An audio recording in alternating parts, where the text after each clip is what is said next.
Buenos días, ¿cómo están? Veo que hay varios ya conectados.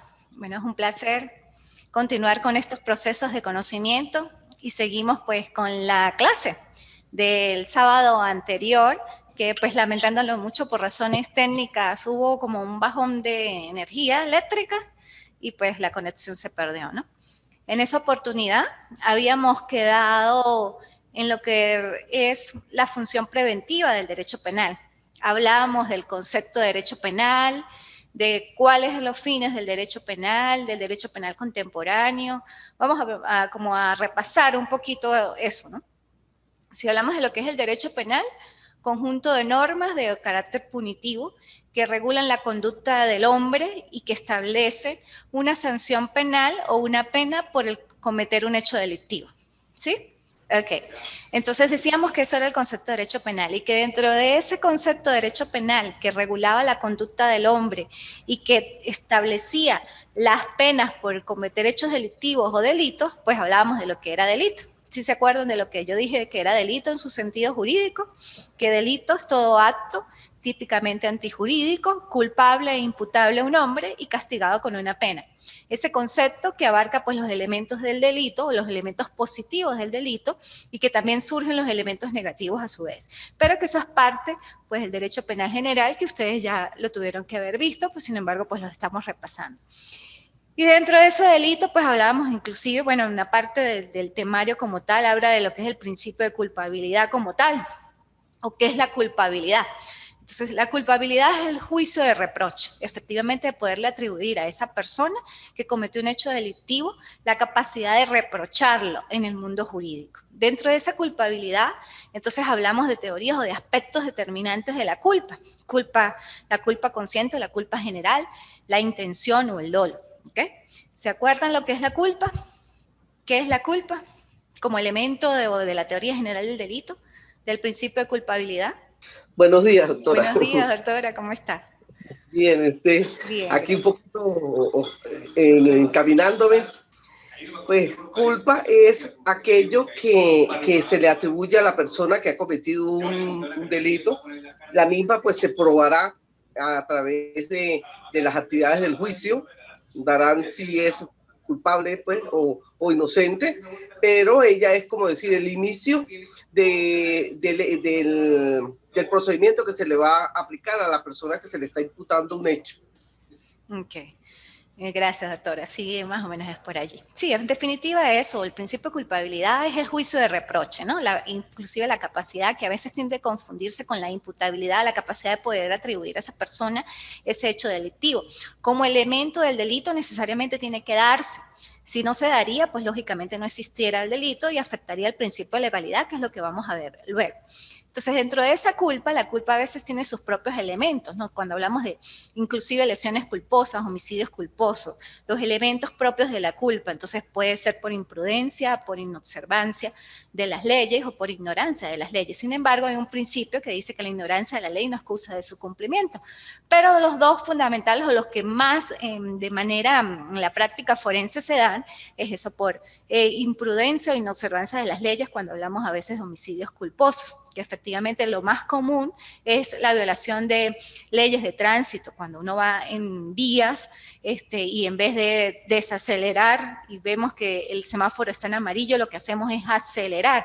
Entonces, pudiéramos incurrir en culpa porque estamos infringiendo una ley de tránsito, estamos conscientes de que podemos ocurrir un hecho, sin embargo, pues actuamos, pero es una culpa consciente que puede generar un daño y que efectivamente lo ocasionó. Supongamos que está pasando un peatón o alguien en una moto y lo arrollamos. Entonces podemos generar una lesión o un homicidio culposo y demás, y eso abarca pues el principio de culpabilidad. Dentro de ese principio de culpabilidad también está el dolo, lo que es el dolo directo y el dolo eventual. ¿Qué es el dolo? La intención efectivamente de cometer un hecho delictivo, la intención de cometer algo. Yo tengo la intención. Hablábamos en la clase pasada que lo que se materializa en el mundo exterior es lo que yo puedo decir que es delito. Si no se materializa en el mundo, pues lógicamente no es delito. Yo puedo tener actos preparatorios en mi mente y con la intención de cometerlos, pero si efectivamente yo no los exteriorizo, pues no pueden ser delitos. Ejemplo, si yo considero me gusta un determinado objeto, lo tengo en mi mente y me gustaría, oye, me gustaría tener ese celular, por decirlo así, y me lo quisiera hurtar, porque está fácil de hacerlo, inclusive, pero no lo voy a hacer, ¿verdad? No se exteriorizó, no lo agarré, no lo tomé y quedó en mi mente. Como quedó en mi mente, pues no es imputable, no es atribuible, no es culpable, porque nunca fue exteriorizado y no dañé, lógicamente, a otra persona habiéndole quitado ese celular. Entonces es un acto preparatorio en la mente, pero no se exteriorizó, lógicamente no hay delito. No, tengo la intención, pero esa intención necesariamente, como parte del dolo, tiene que ser exteriorizada y materializada, si no, no hay delito.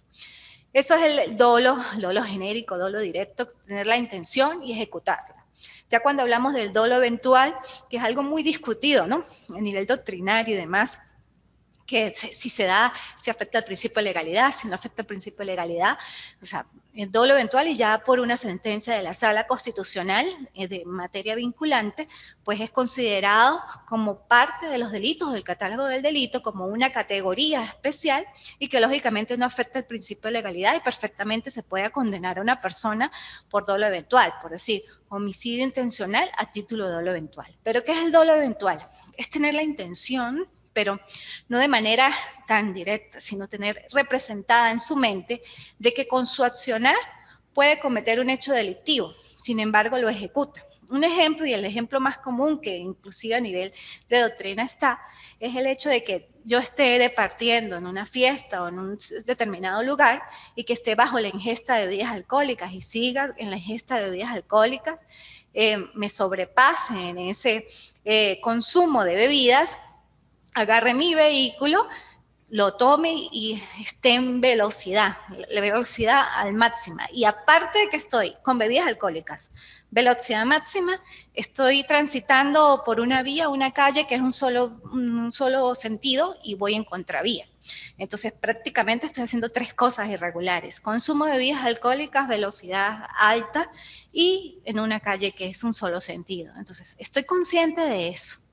Y puedo estar consciente, y estoy consciente de que puedo, con mi actuar, puedo ocasionar la muerte de alguien, o una lesión, o inclusive mi propia vida, si lo vemos desde ese punto de vista. Pero no siento nada, siento desprecio, o sea, soy indolente a lo que puedo pasar y se lo dejo como aleatoriamente de que no puede pasar, seguramente. O sea, me lo represento en mi mente, pero sigo con mi actuación. Entonces, esa es la eventualidad. Y muchas veces, pues, al tener esa eventualidad representada, intencionada y ejecutada, pues se puede cometer un hecho delictivo que va a generar, supongamos, en un homicidio, y lógicamente hay un homicidio intencional a título de dolo eventual. ¿Okay? Entonces, eso abarca el principio de culpabilidad. La culpa, como tal, sus elementos de la culpa, el dolo intencional y el dolo eventual. Hay diferentes grados de dolo, sin embargo, los más comunes y los que pues, nos atañen y los que están más en práctica forense son esos, el dolo intencional y el dolo eventual. Luego hablábamos de la función preventiva del derecho penal. ¿Qué es esa función preventiva del derecho penal? Efectivamente, el derecho penal, el legislador instauró y están las normas sustantivas penales donde tipifican los delitos, encuadran un hecho en una norma o en un catálogo, y la norma sustantiva por excelencia el Código Penal, y lo hace con cierta intención o con cierto objetivo. Efectivamente, encuadra un hecho en un tipo y ese tipo tiene una pena o una sanción. Entonces, esa pena le va a generar a las personas la posibilidad de que, oye, yo no voy a cometer ningún tipo de delito, ni estos delitos, porque eso me acarrea una pena de presidio, una pena de arresto, una pena de multa, una pena de prisión. Entonces, es una función que el derecho penal como que le da a la sociedad y le dice, mire, aquí está el catálogo de normas y una conducta que sea antijurídica, que choque contra la ley, que sea contraria a derecho, genera que yo lo castigue como Estado con estas circunstancias. Entonces, es una función preventiva general a la sociedad, pero yo le estoy indicando como Estado que efectivamente tiene la posibilidad de no hacerlo, porque está consciente que puede pasar y que la mayoría de las conductas delictivas o contrarias a derecho, pues lógicamente están encuadradas en un tipo penal y que ese tipo penal tiene una pena. Y si hablamos de sanciones, bueno, yo cuando hablamos de sanciones en materia de adolescentes, porque en materia de adolescentes no podemos hablar de penas, sino de sanciones penales y que tienen su propio catálogo de sanciones, unas sanciones que son de acuerdo a la justicia penal juvenil, pero que también están reguladas en su proceso, en su jurisdicción especializada. Entonces, eso es la función preventiva general. Cuando hablamos de función preventiva especial, ya va más dirigida al individuo en sí, al que cometió el hecho delictivo. Si cometió un hecho delictivo, por decir, por hurto, bueno, se sabe que su pena es, supongamos, no recuerdo en este momento exactamente, de 3 a 5 años de prisión. Entonces, tiene la función preventiva y sabe que si por hurto ya no lo volverá a hacer. Lógicamente que en ese proceso de prisionización, porque si usted llega a quedar detenido, pues sus procesos internos de lo que va a pasar. Va a estar detenido, privado de la libertad, no va a tener pues todo el disfrute que puede tener estando en la calle, va a estar sujeto a un proceso penal. Si sale culpable, pues lógicamente va a tener antecedentes penales, registros policiales y demás. Entonces es una función preventiva especial porque ya la persona se supone, ¿no?, que cometió el hecho delictivo, no debe generar más hechos delictivos. Si sale a la calle, a la sociedad, para ser insertado nuevamente, debería ser un ciudadano mejor. Debería ser un ciudadano que esté regulado conforme a las reglas de control social, tanto formal como informal. Debería. Sin embargo, también se ve muy tristemente cómo reinciden. Y pues los factores de reincidencia son muchos, tanto endógenos como exógenos, los factores para cometer hechos delictivos y eso ustedes muy bien lo saben, como colegas míos, o sea, operan inclusive desde el niño o ese adolescente en proceso de evolución hasta el adulto, que muchas veces la delincuencia se da por factores como la pobreza, el analfabetismo, las carencias individuales, las debilidades, la falta de control de emociones. O sea, son tantos factores que atañen al ser humano para cometer hechos delictivos que muchas veces, o sea, usted piensa, bueno, sí, estamos como vulnerados, estamos propensos a cometer hechos delictivos. Lógicamente que somos unas personas que tenemos control de nuestras emociones, que la mayoría tiene control de sus emociones y pues, lógicamente que no transgrede la ley. Cuando hablo de eso, de control de emociones, ¿es por qué? Porque muchas veces podemos estar tentados. Y eso puede pasar, podemos tener en nuestra mente tentado por cualquier cosa, no solamente por hurtar, por robar, sino por ejecutar algo en nuestra mente, que usted lógicamente sabe inconscientemente que es contrario a lo normal, o es contrario a lo recto, a lo moral. Sin embargo, tengo la intención. Pero lógicamente que no lo voy a hacer porque puedo estar sometido al escarnio público. Y al ese escarnio público, pues, no me permite a mí como persona, pues, hacerlo.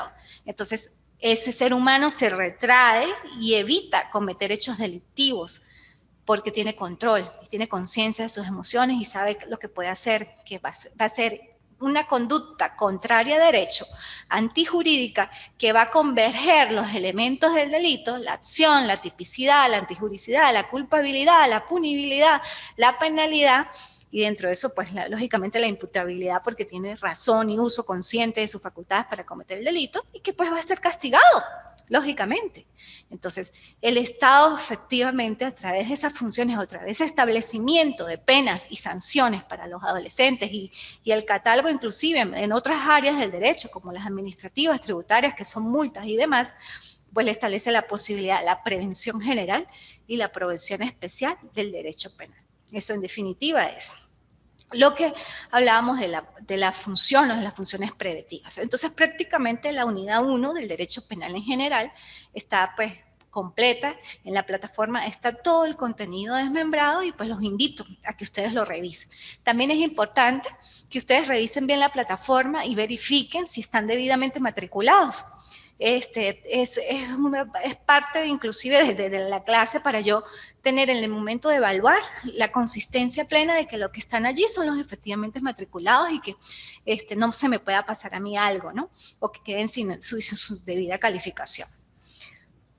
Luego iniciamos lo que es la ley penal. o la unidad 2, que vamos a hablar allí de las fuentes del derecho y del principio de legalidad. Vamos a hablar en este momento del principio de legalidad. Para ustedes, ¿qué es el principio de legalidad? Ya lo he tocado en la unidad 1 y bueno, ustedes ya lo saben como colegas míos. Les pregunto, el que quiera participar, ¿qué es el principio de legalidad? ¿Qué abarca el principio de legalidad? Sí, buenos días, profesora. ¿Me Buenos días. escucha? Sí, Reinaldo. Sí, sí.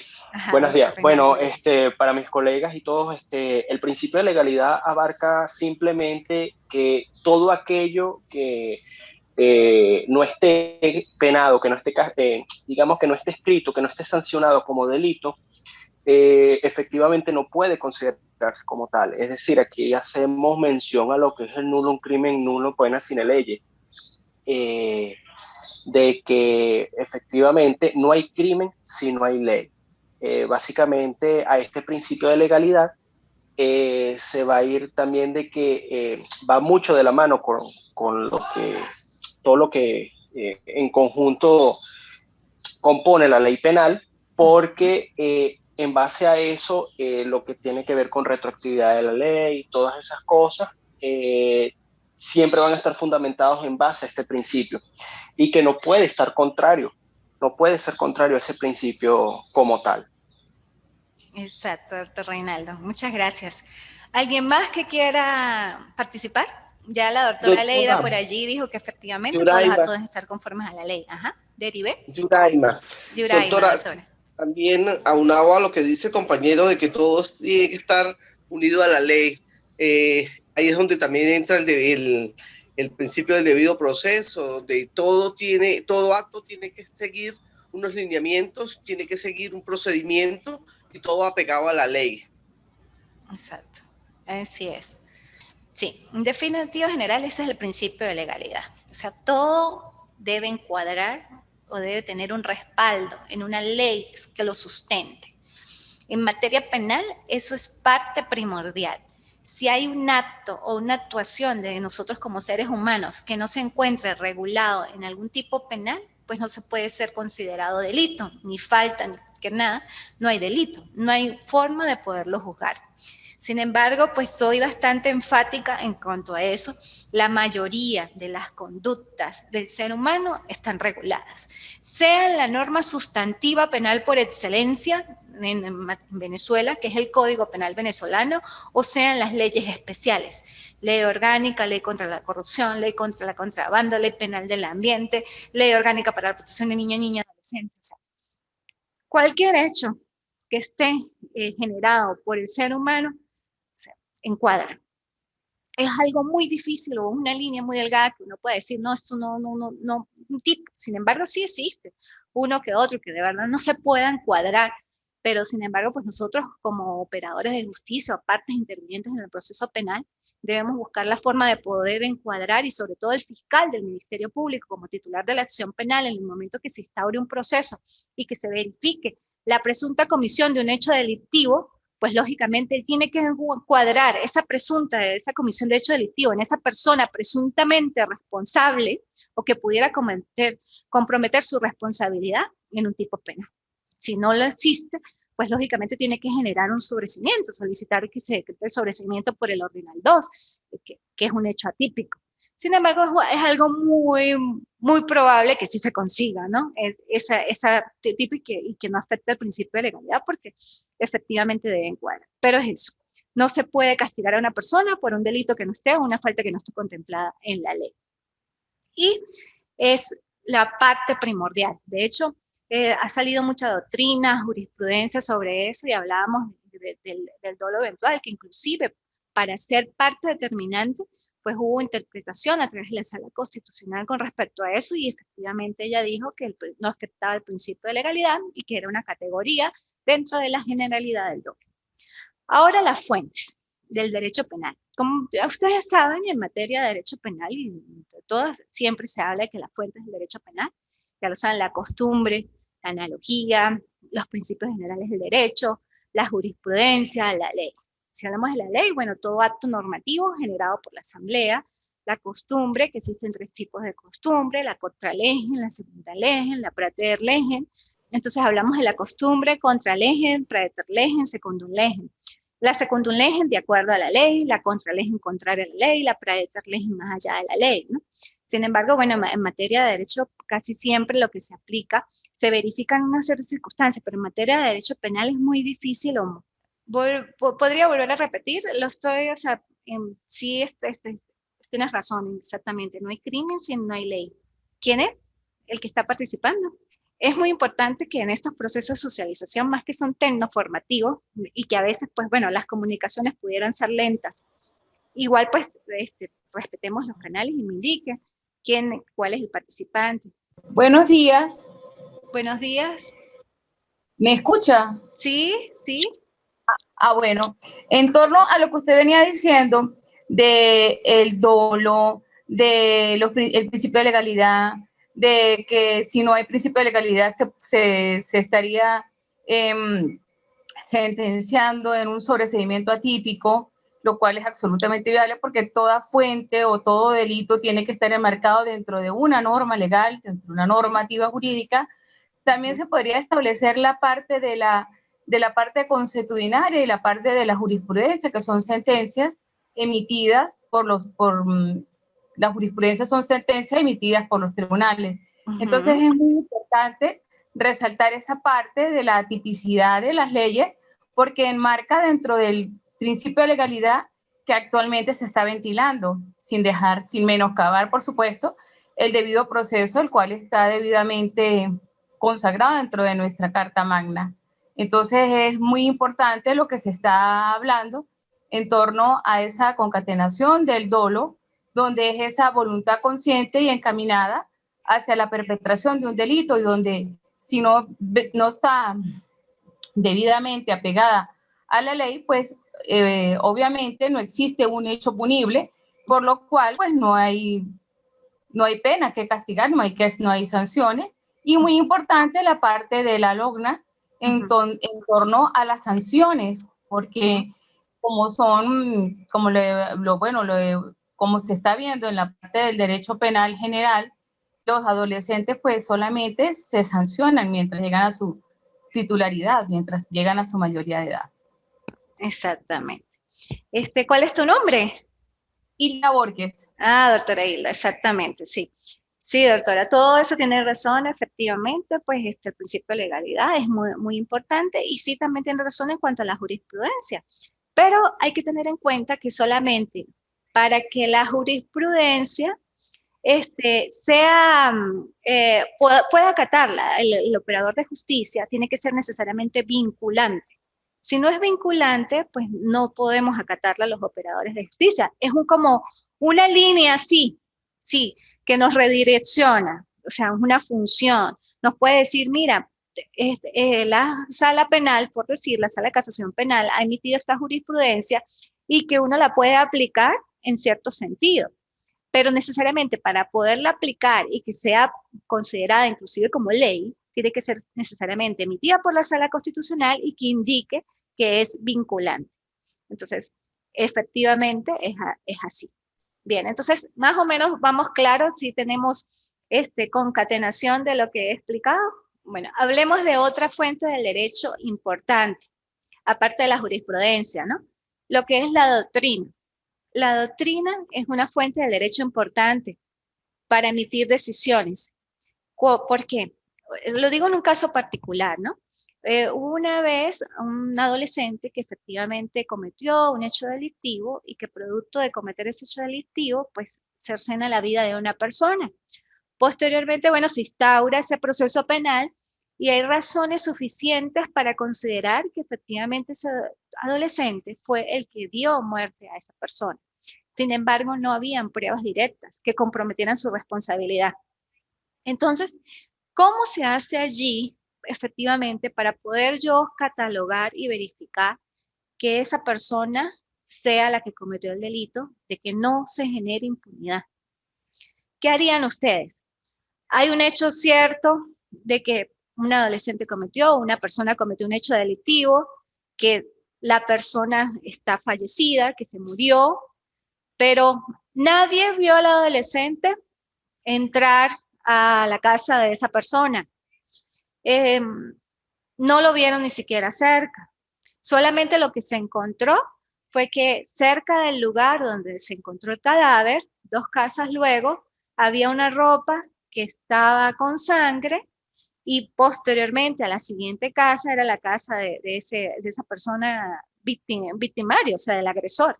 Entonces, en ese momento se aplica un poco de doctrina, que en el código como tal habla de las fuentes de la interpretación de la ley, de las máximas de experiencia que debe aplicar el juez en el momento de impartir justicia, y pues en esas máximas de experiencia es donde uno puede inclusive aplicar y llegar a establecer la doctrina. Entonces, ¿qué se establece ahí o qué se pudiera establecer? La prueba indiciaria. La prueba indiciaria es fundamental en el proceso, pero es más que todo doctrinaria, y es por aplicación de lógica jurídica. De dos hechos conocidos pueden llevar a un hecho desconocido. Entonces, ¿cuál es el hecho conocido? Los 2 hechos conocidos, que efectivamente se encontró una ropa y que se encontró cerca del lugar de los hechos, y posteriormente ahí hubo un testigo referencial donde dijo que él había visto a esa persona con esa ropa. Entonces, 2 hechos conocidos pueden llevar a un desconocido que efectivamente el adolescente en la noche o en las horas de la madrugada o esa persona ingresó a ese establecimiento y le produjo la muerte a esa persona. Lógicamente que, bueno, muchas veces, como dicen los médicos forenses, el muerto habla. El muerto habla. Cuando hablo de que el muerto habla, pues es que la persona que efectivamente pues perdió su vida, no perdió la vida de manera directa o inmediatamente, sino pierde la vida producto de una lesión que fue en su intercostal derecho con un lapicero. Entonces esa persona le penetra el lapicero y queda como noqueada, o sea, queda indefensa, no muerta, porque no le causa la muerte en ese momento, pero sí queda indefensa. No hay crimen perfecto. Lógicamente que esa persona que cometió ese hecho delictivo, pues dejó rastros, dejó huellas. Y posteriormente, pues al haber esas huellas y demás, se cotejaron con las huellas de las prendas que se encontraron y arrojó que era esa persona presuntamente señalada. Entonces, por esos 2 hechos ciertos llevan a un desconocido y se aplica parte de la prueba indiciaria, o se aplicó la prueba indiciaria, pero a nivel doctrinario. Entonces es muy importante tener esas como conocimientos, y más en esta materia que se llama penal contemporáneo, que es como la actualidad de hoy, aplicar todas esas teorías que ya conocemos, que inclusive, pues bueno, personas más estudiosas que nosotros han establecido, y que nosotros las podemos aplicar. ¿Para qué? Para que efectivamente haya una mejor forma de distribución de la justicia, de aplicación de la justicia, que sea justicia con equidad y que sea justicia con base a conocimiento. Por eso, o sea, siempre también les digo que es muy importante cada día nosotros aprender, porque el conocimiento es poder, y a medida que avanzamos en nuestros procesos de saberes, lógicamente nuestra mente se va abriendo a nuevas posibilidades y podemos ver las situaciones desde diferentes puntos de vista.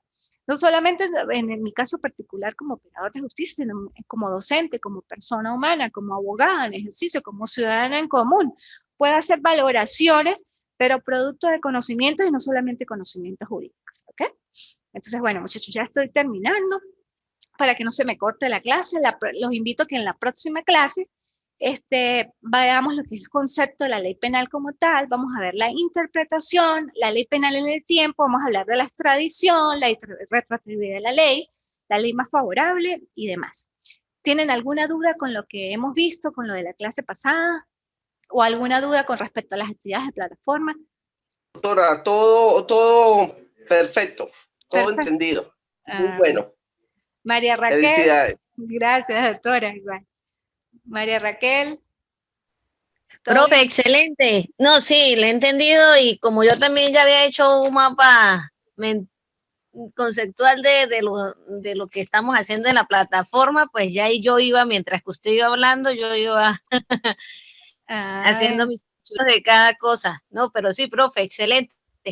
Bueno. Me alegra de verdad mucho que, o sea, me pueda explicar, y si ustedes consideran que puedo mejorar en algo, también lo puedo hacer. O sea, yo soy humana, soy totalmente imperfecta y puedo errar.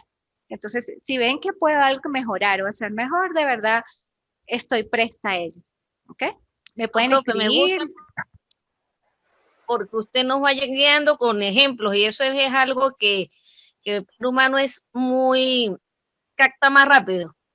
Claro. Y yo como docente le digo que de verdad que me gusta cómo viendo la técnica. Ah, bueno. Me Tiene encanta. pedagogía, profe. Gracias, doctora. Bueno, un abrazo desde mi corazón. Los quiero mucho, los respeto, los admiro y nos vemos el próximo sábado. Chao. Gracias, profe. Feliz fin de semana. Chao. Igual. Chao.